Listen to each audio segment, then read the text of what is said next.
Hi everyone. Thank you very much for coming along and listening to me again today. Thank you. And I would just like to acknowledge the traditional owners of the land on which we gather here today and pay my respects to elders both past and present, and also acknowledge the Aboriginal people in the room and any elders that have come from all over Australia. So thank you. Here we go. We've got the doodad. Hello. Oh, these clickers, they're just a pest. Oh, here we go. So today I'm going to talk about a project called Yarning About Cancer, and it's around the development of training for Aboriginal cancer support group leaders, and what's been involved in doing that, and how we've got where we are at the moment and what we've got to do in the future. So just a bit of an overview of my presentation. I'm just going to give a bit of background, tell you about the aims of the project. We held quite a number of consultations, so I'll just give you some information about the feedback on the consultations, how we've gone about developing the training, and a bit about the delivery, and also some lessons that we've learnt along the way so far, and what we're going to do next. All right, so just to let you know that a lot of the work, as I said yesterday, that we do in South Australia is based on a forum that we held in 2006. And we've really listened to those recommendations and are trying to progress them with the work we're doing now.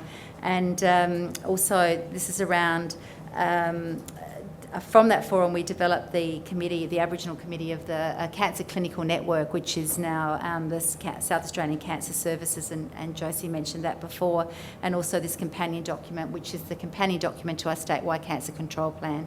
So all the sort of recommendations in the forum we try and link through, it's still very much in our way of working today.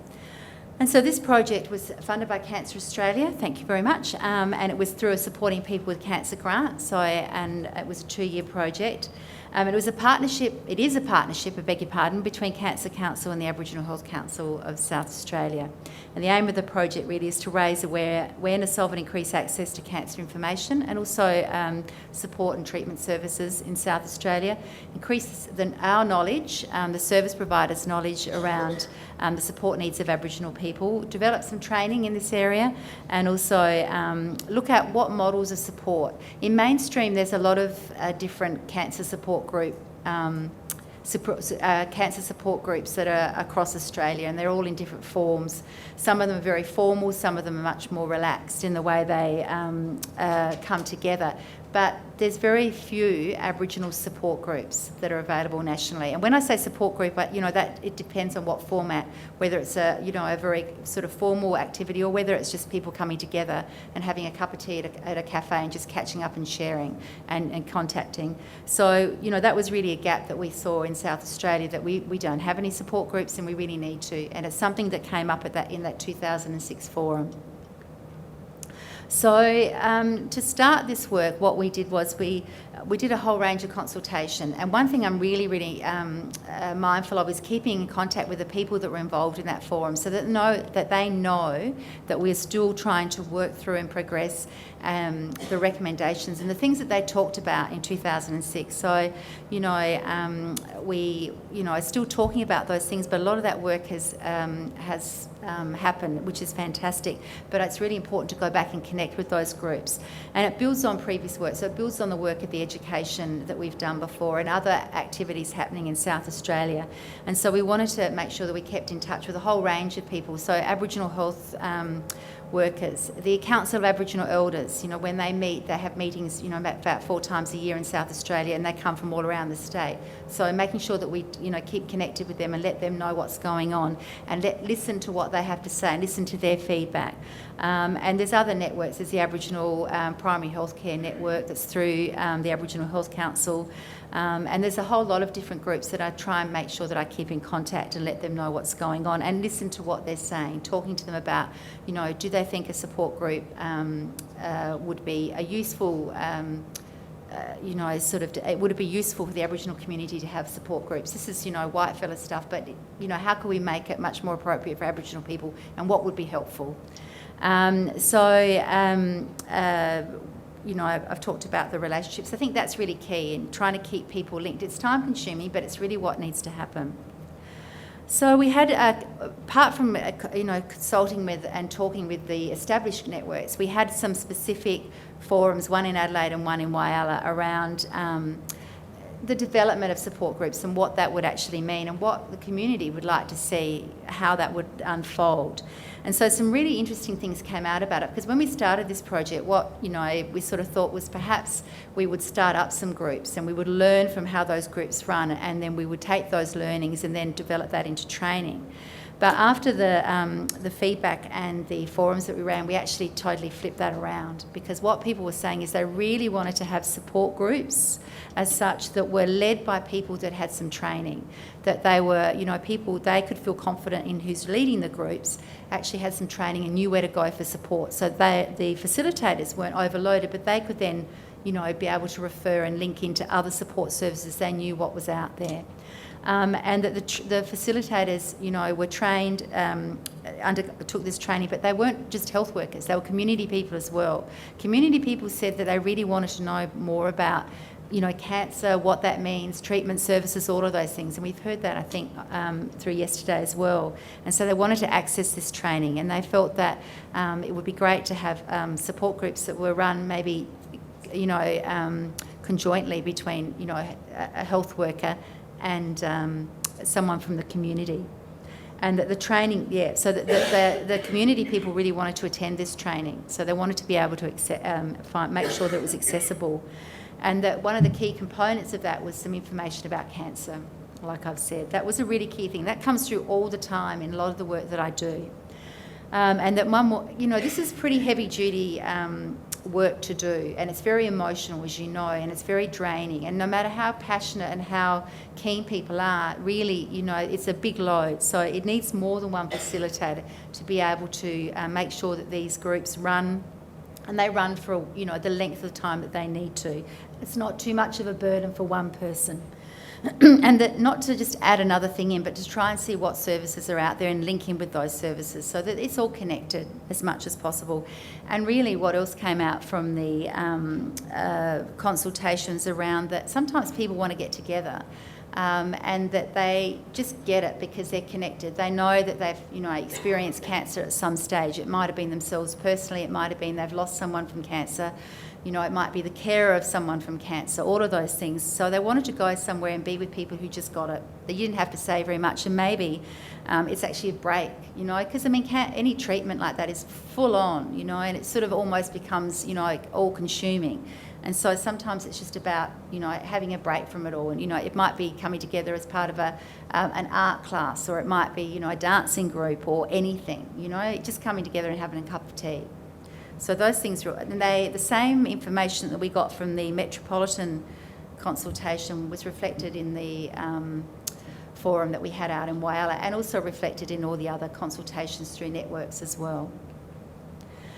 And so what we've done is we've put together some training, and again we're looking at hopefully, I know it says accredited training in the program, but we haven't got to that stage yet, but that's what we want to do, so that it's another tangible piece of recognition that a health worker or a community person, whoever can undertake it.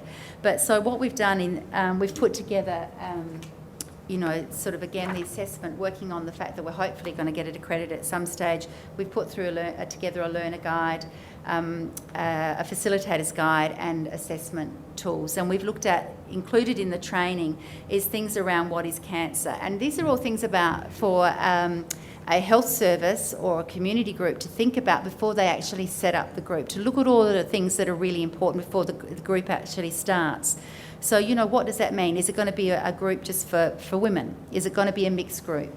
Is it, what sort of things do you need to sort of get started? Where is it going to be held? All of those practical things. And then in the training we talk about how do you work with groups. Sometimes this is a very emotional subject, so sometimes you get people that are very passionate or angry, because of circumstances. So how do you deal with that? So this is around group facilitation. How do you make sure that one person doesn't monopolise the whole of the group and sort of, put a really negative feel on it. So talking about that sort of thing, creating group norms, how you set up at the beginning, what's the behaviour of the group going to be, how respectful, all of those sorts of things, working in a respectful and considered manner. So things to think about before the group actually starts. And also the other really, really important thing is that if for the facilitator, how do you look after yourself? Often people who run these groups are people who've had a cancer experience themselves, or that they've, lost someone. So they are really connected on a really deep emotional level. And so, and there's not only this, but there's all the other things that happen in communities as well. So this is just another layer. So how do you look after yourself? And to think about that, what supports have you got within your health service or your community? What will make you, if you've got somewhere to go and have a debrief with someone, or, you can't be expected to do everything, so sharing the load. Those things are really important. And sometimes we jump into these things because we really see the need and we really want to get going. But then it has a detrimental effect on people's health and on their emotional well-being as well. And then what cancer services are out there, what network, linking into the Cancer Council helpline, for example, knowing that that's there as a support. The other thing that's very important that's come through when we've talked about in this work is around traditional approaches to healing. So you've got your conventional medicines, but then, for many Aboriginal people and Torres Strait Islander people, it's about choice. It's about having, their traditional medicines. Do they need to, how can they access a nunkery if they want to? All of those things. So, having choice is really important for anybody, and you should be able to access those services if you would like to. And then we did an evaluation as well around as part of this, it's about when you're setting up a group, how you're going to evaluate it to see if it's what your community wants. And also, is this meeting the needs of the health service as well? All right, so we've had a delivery of I hate to use the word pilot because I think pilot's used all the time, but we did have a pilot in February. And this is the elite group, some of them that are here. I'm very pleased to say that there's at least 4 people in that photo, and I'm not going to name them, that are here at this forum, which is fantastic, so thank you. There's a person there in the middle, Graham, who was involved also in the Cancer Education Unit, and I just wanted to, he's not here, but I just wanted to thank him because he's a educator, a very experienced educator, and really he has been without him, none of this work would have gotten done. So thank you, Graham. He's back in Adelaide working away. So we did a pilot in February, and then we've got another one planned for August. And the pilot in February ran over 2 days. And the one that we're doing in August, that we're going to do at another health service, we're actually going to chunk it up over 5 weeks because that's what that health service wants to do. So around a flexible delivery, I think, is really important. And with the evaluation, we've done a pre and post evaluation, and then a 6-week follow-up. Because in February we started off on the first day with, I think we had 12 people, and then for circumstances there was only 5 people the next day. So we weren't able to get the evaluation. We have done a sort of a report on that, but we're sort of waiting until we do more deliberate sort of more times throughout the year to get a greater sense of what the training is actually, how the training's going, I guess.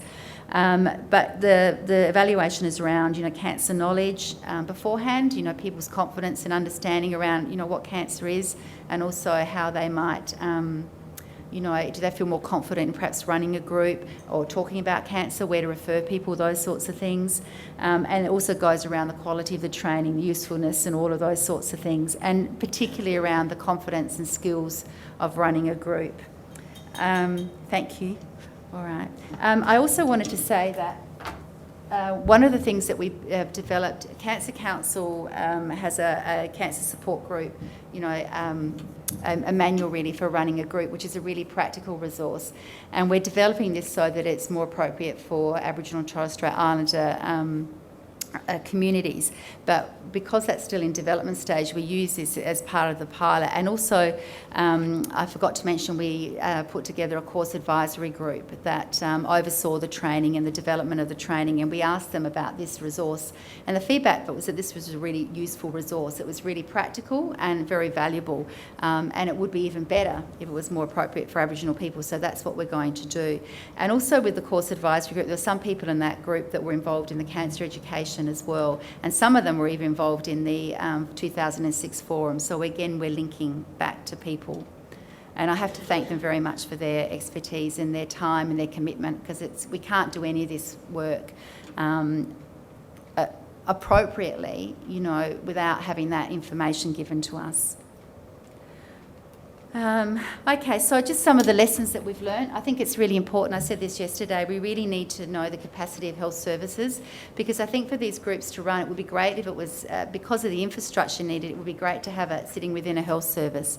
But we need to make sure that the health services, they can see this as some important part of their work, and they're overloaded. I'm not sure about other states, but in South Australia, I know a lot of the health services that work with, there's really issues around job security, there's changes, short-term funding, over, the change and turnover of staff. And so those things are really important. So while these are important issues, and no one's denying that these needs are there, we also have to make sure we have to listen and understand what the need is of the health service and the community that we're working with. I think also, just to highlight quickly, that this is really an emotional area. And when we had the first pilot in February, one of the women that I've been working with, who I've known since the forum, I actually rang her a couple of days later, and she's a cancer survivor and is really committed to this area. But, she found the whole 2 days she actually didn't realise how upset she was. And she's a really strong lady, and she didn't realise, I think, it was a shock to her how much emotion it came back just talking about it. And, she was diagnosed quite a while ago, and she's a really fit and healthy person, but I think it brought back so many things. So I think it's really important for working in this space to remember this is really, really emotional, and we need to be very careful of how people are feeling, and to keep connected, So I've kept in touch, and I think just that point, when she sort of went home and thought about it, it really brought up a lot of things for her. And it was also exhausting, emotionally exhausting as well. And this is not a short-term thing, this is a long-term, project. Okay, so the next steps are we're doing more training. The relationships are really important, and like I said, working towards accreditation, all right? So that way then it's something that's sustainable, and that the resources that we develop, we want to do it for any Aboriginal RTO to pick up and run with around Australia. So that's something that, we need to share this information. People can adapt it so it's local and works for their community, but a lot of this information is useful, it's really generic. And then my aim is to have support groups, both in metro and regional areas of South Australia, and, locally, I guess, across Australia. And I know we're working really hard to have a support group at Kangawadli. You've heard about the wonderful service of Kangawadli, and some of the people from Kangawadli participated in the training in February, and we're working really hard to have a support group set up there, and hopefully one from the August training as well. And that's my contact details if you wanted to follow up. Thank you. Sorry.